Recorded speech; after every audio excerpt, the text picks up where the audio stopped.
दोस्तों, बेवफाई और हरामजादापन के तो किस्से आपने कई किस्से सुने होंगे। सिया गोयल और वो सब, ये सब कहानी पीछे छूट जाएगी। ये कहानी आप सुन लोगे तो ये कहानी हरियाणा की है। हरियाणा के रेवाड़ी के पास में अरेंज मैरिज हुई थी इन लोगों की। नाम था मोनू और तनु।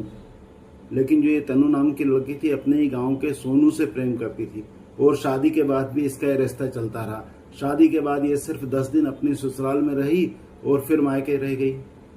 और मायके जाने के कुछ ही दिनों बाद ये फोन करके अपने पति मोनू को खुद से मिलने बुलाया। 2 बातें कही। एक तो ये कि अपनी सैलरी लेकर आना, दूसरी ये कि घर पे किसी को बताना मत। अच्छा नहीं लगता तुम अपनी पत्नी से मिलने जा रहे हो। तो चोरी छुपे बुला लिया। तो मोनू ने वही गलती कर दी कि पत्नी की बातों में आ गया और घर वालों को झूठ बोला कि मेरे पेट में दर्द है, डॉक्टर को दिखाकर आता हूँ। और ये कहकर वो स्कूटी लेकर निकला और पड़ोस के गांव में पहुंच गया। कहाँ? वहीं तनु के घर। कथित रूप से हरिओम और अमन नाम के 2 लड़के वहां इंतजार कर रहे थे। जैसे ही मोनू वहां पहुंचा, तनु और ये 2 लड़के उसका गला और नाक दबाकर उसे बेहोश कर दे, ताकि शरीर पर कोई निशान न आए। गला दबाने से, नाक दबाने से गला मतलब ये कि गला घोट दिया, हल्का सा दबाया और बेहोशी के बाद क्या किया इन्होंने?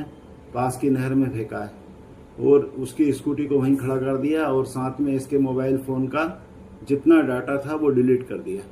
अब वहां घर पर हर कोई ढूंढ रहा था। भाई डॉक्टर को दिखाने गया था लड़का, कहाँ गया? आया ही नहीं है।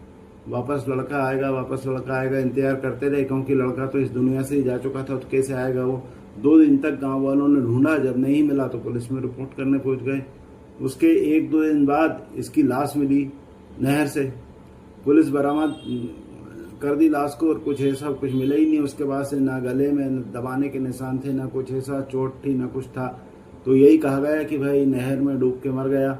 इसके बाद ये जो तनु है वो अपनी ससुराल में आई रोती हुई। सारे काम चलते रहे ऐसे ही, जो रस्म अदा होती वो सारी अदा की गई। लेकिन इस दौरान एक चीज ऐसी हुई जिसकी वजह से सोनू के घर वालों को तनु पे शक लगा। दोस्तों, जो खून होता है ना, किसी का खून करते हैं वो उबलता है, उसका पाप जरूर बाहर आता है।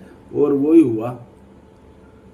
तनु पे शक हो गया था कि जब इसका मोबाइल हैंड ओवर कर दिया उनने पुलिस को, तो पुलिस ने तो नॉर्मल एक्सीडेंट का मान लिया था।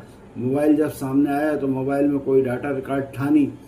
तो अब ये बड़ी हैरानी करने वाली बात थी कि फोन में कोई रिकॉर्ड क्यों नहीं था। भाई किसी को फोन करेगा